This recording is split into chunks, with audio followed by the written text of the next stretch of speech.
Girl About Library, and I wanted to do a really quick video about all of the books that I am excited to see in June.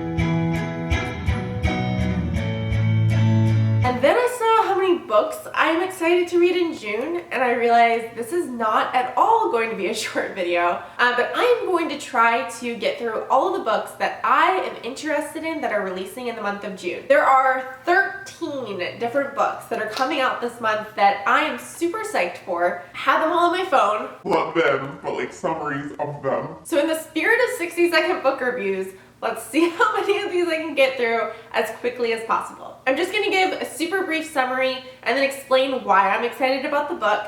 And I'll have a picture over here so that you guys can keep a lookout for those covers. Book number 1 is The Good Wife by Liz Fenton and Lisa STEINKE. This is a book about a woman and her husband. Her husband is killed in a car crash, and when he's found with another woman.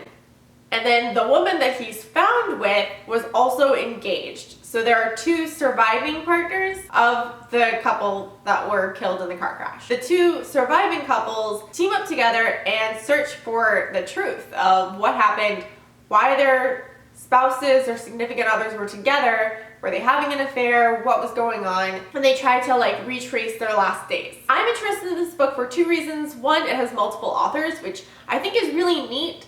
Doesn't usually work out super well, but I'm intrigued by the idea of it. I also think this murder mystery has like a really unique setup, and I don't know that I've ever read a book like this one before, so I like that. Book number 2 is The Whole Way Home by CREECH.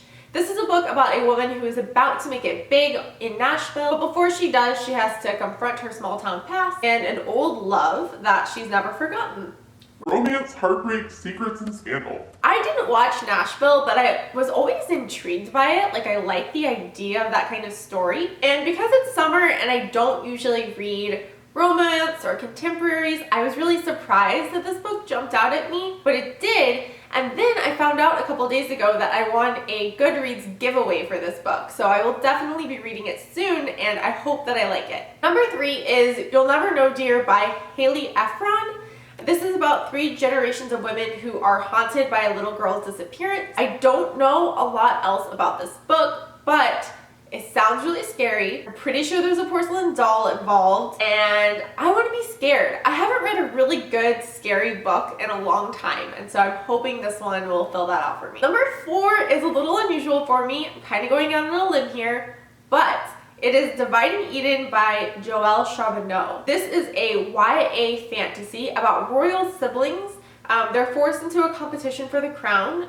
Twins, Karis and Andreas.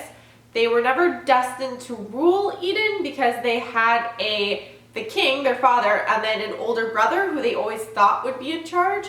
But their king, their father, and the older brother are murdered by assassins, and so now the twins are up for the throne. I guess it's not really clear in the case of twins who would be next in line, and so they have to go through this trial and game, I guess, to figure out who is going to be the king or queen. I'm so into this, which is super weird because this is not my genre, like, at all. I'm just looking at the names and like, why are YA fantasy names like super hard to pronounce? I think it's Karis and Andreas, but I could be totally wrong. It could be Karis and Andreas. I don't know. Epic Reads did a promotional video for this book, and I was super into it. I will link it below.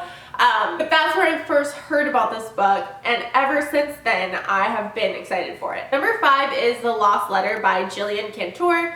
This is a World War II historical novel.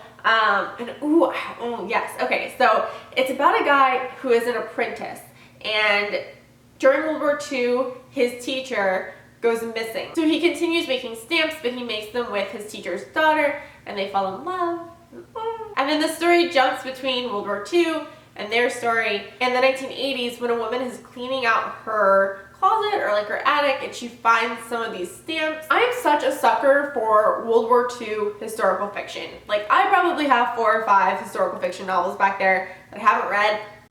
I don't care. I keep putting them on my TBR list, getting them from the library, and trying to read them because they keep writing them and they're so good. Number 6 is The Marsh King's Daughter, and this is actually one of the ones I'm most excited for. It sounds super cool. So The Marsh King's Daughter is by DIONNE. It is a psychological suspense novel, and it's told from the perspective of a woman who is born into captivity.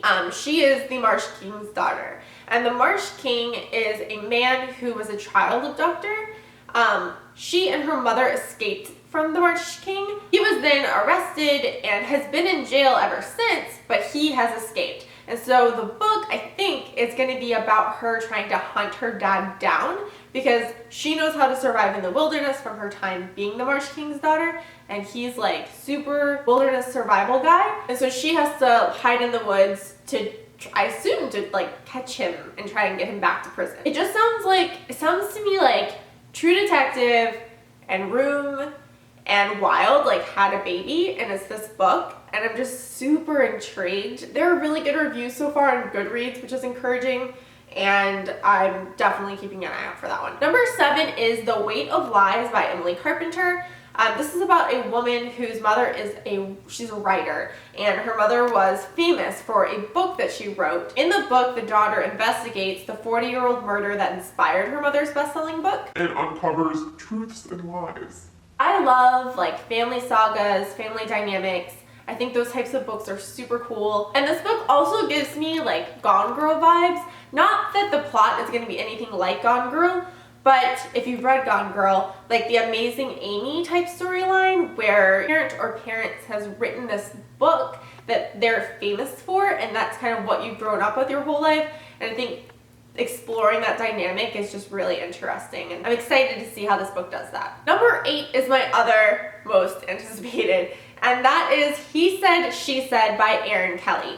This is a book about two college sweethearts, Kit and Laura. They attend an eclipse festival in Cornwall, and while they're there, they interrupt a rape. Laura befriends the victim of the rape, Beth, and Laura and Kit go on to testify at the trial and kind of like befriend Beth, but Beth inserts herself into their lives in like a really scary way, forcing them to leave. I think that she scares them to the point where they question whether or not she was the victim in that situation, which seems kind of problematic, but we'll see. And the book then fast forwards to 15 years later when Kit and Laura have gone to these like super extreme measures to escape Beth.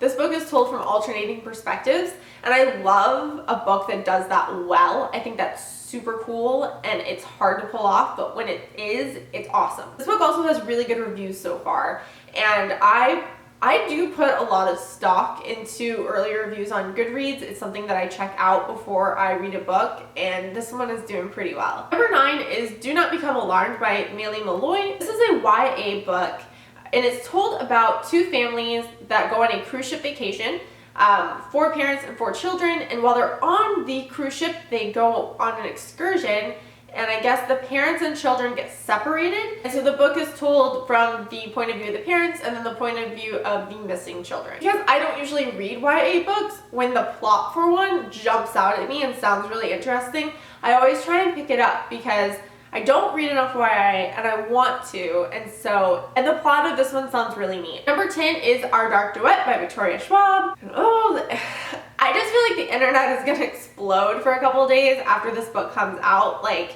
people are so excited, and Bookstagram like exploded the last time this book came out. I wasn't on BookTube when Our Savage Song, which is the first book in this series, came out, but I read it and it was okay. I don't love YA fantasy, so going in, like, I'm already kind of skeptical about it. I finished it, and now that the second book is coming out, like, I feel that pull that you feel when you read the first book in a series and you're kind of like, about it, but you know the characters and you're invested in the story and the world, and so I will probably read the second book, which is Our Dark Duet. Number 11 is The Party by Robyn Harding. This is about a sweet 16 birthday party that goes wrong. I assume something happens either at the birthday party or after the birthday party, maybe like some sort of drunk driving incident. This book takes us behind the facade of the picture-perfect family, exposing the lies, betrayals, and moral lapses that neighbors don't see, and the secrets that children and parents keep from themselves and each other. That sounds super good to me. I'm sucked in. I like family dramas. I also like the books that this book is supposed to be like. It was compared to The Dinner, which I liked a lot, and Big Little Lies, which I'm currently reading. So this is a book that I'm reading like based on other books that it's supposed to be like, which I realize is a super dangerous game, but we'll see. Number 12 is Once and For All by Sarah Dessen. And I've never read a Sarah Dessen book, so already like this is on my list because I want to read a book of hers, but this one just sounds really sweet. It is about a girl whose mom is a wedding planner, and so she's seen like every kind of wedding there ever is, and she's a little bit skeptical about like love and marriage in general. But then she meets charming, happy-go-lucky serial dater Ambrose, and she's not super into it, but apparently Ambrose is, and isn't about to be discouraged now that he's met the one girl he really wants. So like I said, I want to read one of her books and I haven't, and this one does sound like super sweet, and with everything that's going on in the world. And my reading has been a little bit dark lately, so I need a little bubbly. It's a little light and bubbly and sweet.